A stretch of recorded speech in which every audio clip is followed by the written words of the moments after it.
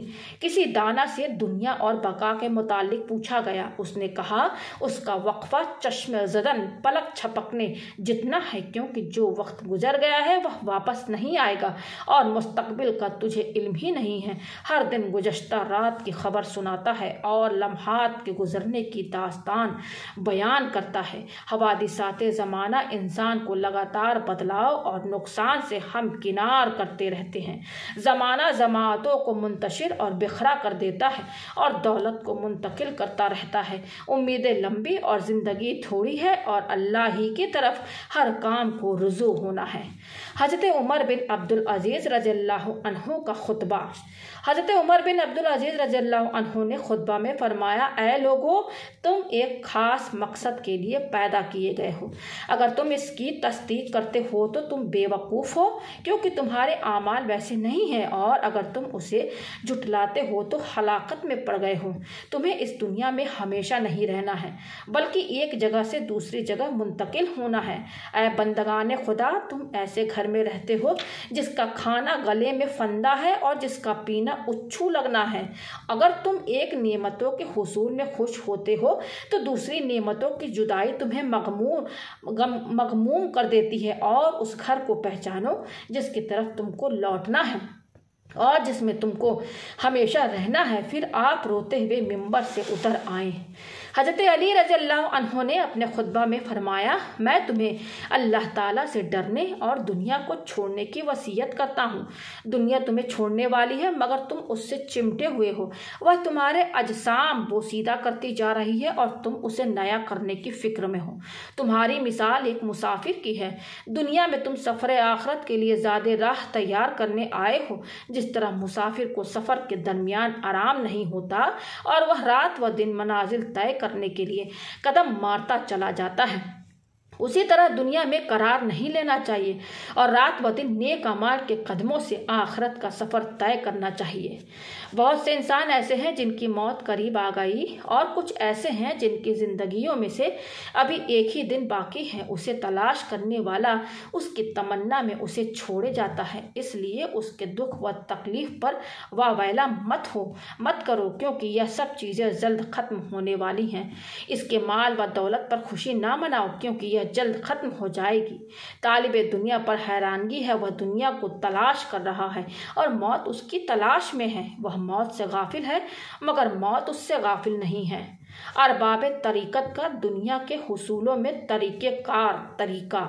حضرت محمد بن حسین رحمۃ اللہ علیہ کا قول ہے کہ جب اہل علم و فضل، صاحب ادب و معرفت لوگوں کو معلوم ہوا کہ اللہ تعالیٰ نے دنیا کی مذمت کی ہے، وہ اس کے حضور میں انتہائی ذلیل چیز ہے اور وہ اسے اپنے دوستوں کے لیے پسند نہیں کرتا، اور حضور پاک صلی اللہ علیہ وسلم نے اسے کنارہ کشی پسند فرمائی ہے اور صحابہ کرام رضی اللہ عنہم کو اس کے فریب سے بچنے کی تاکید کی، تو اہل علم حضرات نے اس سے درمیانی حصہ لیا، باقی کو اللہ کی راہ میں بانٹ دیا۔ وہ قوت لا یموت تھوڑی روزی پر راضی ہو گئے اور باقی کو چھوڑ دیا۔ انہوں نے معمولی کپڑوں سے تن ڈھانپا، معمولی غذا سے بھوک مٹائی اور دنیا کو فانی اور آخرت کو باقی سمجھتے ہوئے وہ دنیا سے ایک سوار کا زیادہ راہ لے کر چلے۔ انہوں نے دنیا کو ویران اور آخرت کو آباد کر لیا، اور وہ سراپا آخرت کی طرف متوجہ ہو گئے، جس کے متعلق انہیں یقین تھا کہ وہ جلد ہی اسے پالیں گے، اور وہ دلی طور پر آخرت کی طرف کوچ کر گئے، جس کے متعلق انہیں کامل یقین تھا کہ وہ جلد ہی اپنے جسموں سمیت ادھر ہی جائیں گے جہاں وہ بڑی نعمتیں حاصل کریں گے اور مصیبتوں سے انہیں کوئی واسطہ نہیں ہوگا، اور یہ سب کچھ اللہ کی توفیق سے ہوگا، جس کی پسند انہوں نے اپنی پسند اور جس کی ناپسندیدگی کو انہوں نے ناپسند سمجھ لیا ہے۔